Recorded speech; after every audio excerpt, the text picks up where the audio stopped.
Hello and welcome back. We are going to answer the third question from the April 2022 sitting.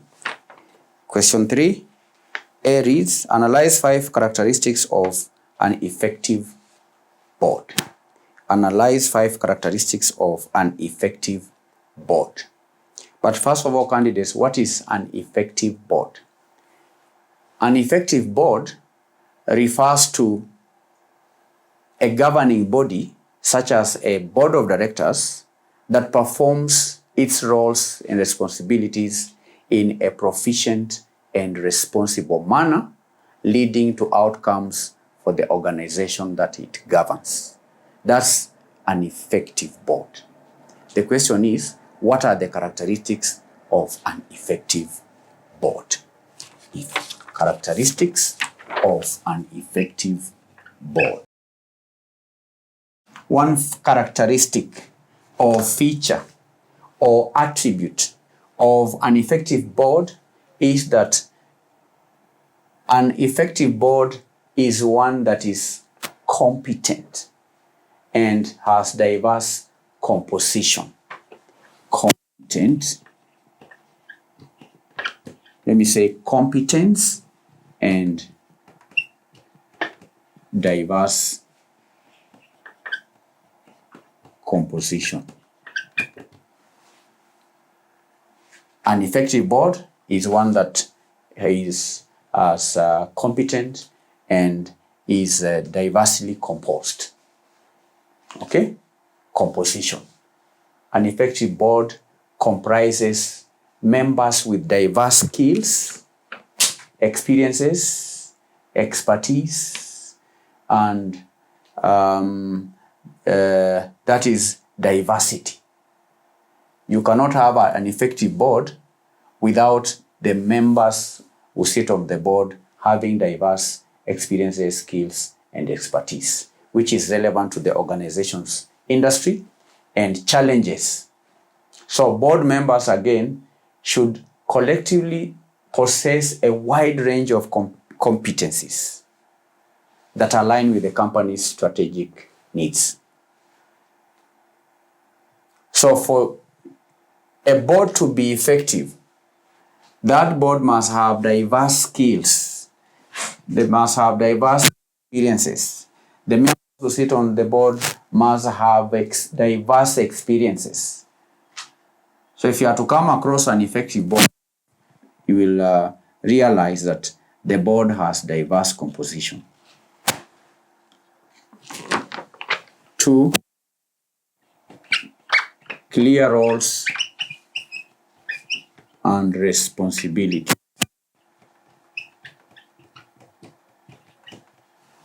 An effective board is a board whose members have clear roles and responsibilities. Each member should have a clear understanding of their role and responsibilities, and that includes active participation in decision making, that is a role, providing oversight, that is a responsibility, and also holding management accountable. So clarity in roles avoids confusion and promotes effective governance. Clear roles and responsibilities. Number 3, independence and objectivity. Independence and what? And objectivity. Effective boards maintain a level of independence from management to ensure objective decision making. And independent directors they can challenge management's proposals and bring what we call an unbiased perspective to discussions. So for you to have an effective board, then there must be board members who have an independent mind sitting on that board. That is a characteristic of an effective board. 4, effective communication and collaboration. Effective communication and collaboration. There ought to be strong communication within the board and between the board and management, because such communication will foster a culture of collaboration and transparency. And candidates, effective boards encourage open discussions, active listening, and constructive debates. Number 5, strategic focus. Strategic focus. An effective board is strategically oriented, focusing on long-term goals and value creation for stakeholders. And such a board plays a crucial role in setting the company's strategic direction, evaluating risks, and monitoring performance against objectives. So an effective board is one that has strategic focus. So these are characteristics of an effective board. 1, competence and diverse composition. 2, clear responsibilities and roles. 3, independence and objectivity. 4, effective communication and collaboration. Then lastly, strategic focus. These are 5 characteristics, 5 marks.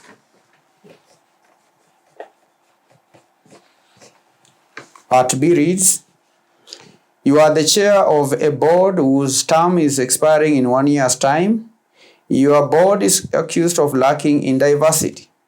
Required, propose 3 strategies you could use to ensure diversity in the new board.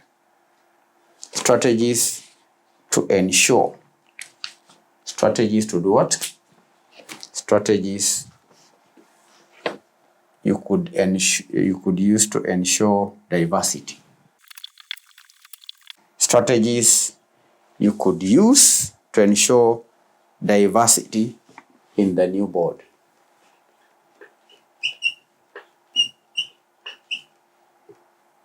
Strategies to use to ensure diversity in the new board.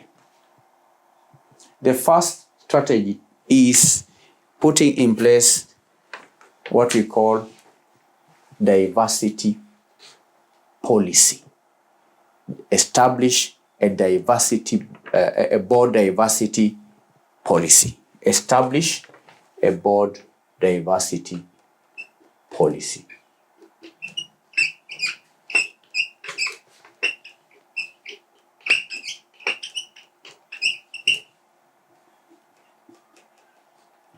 Establish a board diversity policy. That is one strategy to use to ensure diversity in the new board.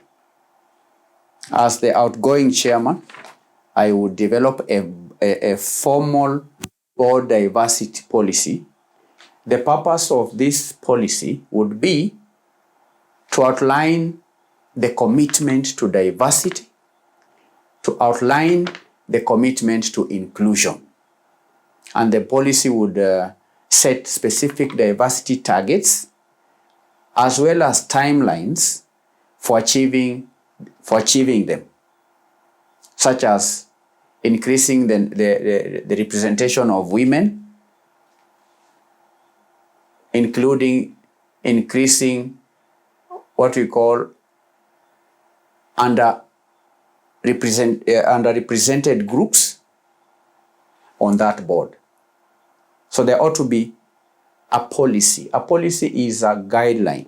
It's just a guideline on board diversity. So that's what I would do as the outgoing chair. The question says, you are the chair of a board whose term is expiring in 1 year's time. Your board is accused of lacking in diversity. So before expiry of my term, I will establish a board diversity policy, which will outline the commitment to inclusion and diversity. Then the second strategy, I would expand the board nomination process. Expand what? The board nomination process. Expand, I would expand the board nomination. I would expand the board nomination process. As the outgoing chairman, I would expand the board nomination process. This means I will broaden the nomination process in order to attract a diverse pool of candidates. I would engage executive search firms that specialize in diversity recruitment. I would advise board positions widely and then encourage nominations from diverse professional networks. That's what I would do as I recruit, I help in the recruitment of the new board. 3, the third strategy, as the outgoing chairman, I would implement board diversity training. I would implement board diversity training. I would conduct training and education programs for current and potential board members in order to promote awareness of the value of diversity in the boardroom. And that training would focus on unconscious bias. That training would focus on inclusive leadership. That training would focus on the benefits of diverse perspectives in decision making. So these are 3 strategies to use to ensure diversity in the new board. Number 1, establish a board diversity policy. Number 2, expand the board nomination process. Number 3, implement board diversity training. These are 3 strategies, 6 marks. Part C of this question reads, evaluate 2 practical ways in which governance professionals could positively influence boardroom dynamics.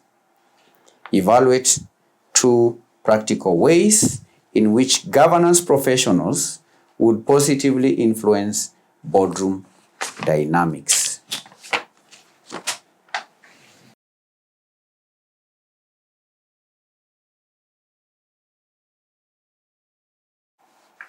Practical ways in which a governance professional would positively influence boardroom dynamics.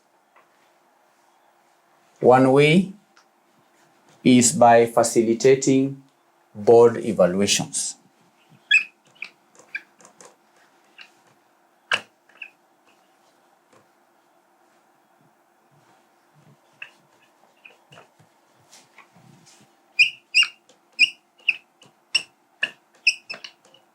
One practical way in which a governance professional would positively influence boardroom dynamics is by facilitating board evaluations.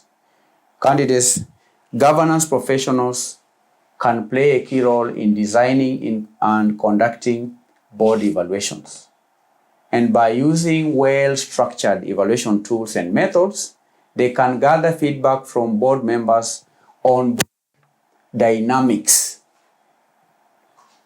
all right, as well as communication effectiveness and decision-making processes.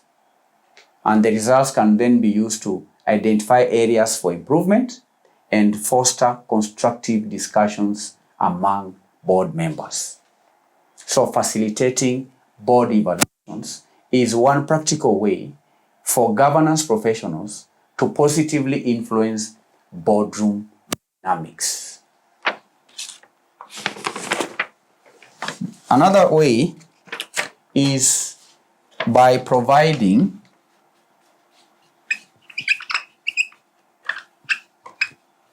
board education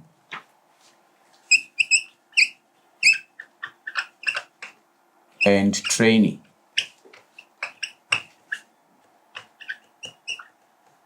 Providing board education and training. Governance professionals can organize educational sessions, can organize workshops that are tailored to address specific boardroom dynamic challenges. And such sessions can cover topics such as effective communication, conflict resolution, fostering a culture of open dialogue, and so on. And by promoting continuous learning, governance professionals contribute to enhancing boardroom interactions and collaboration. So these are two practical ways in which governance professionals would positively influence boardroom dynamics. One, facilitating board evaluations. Number two, providing board education and training. Board education and training. These are two practical ways. These are how many marks?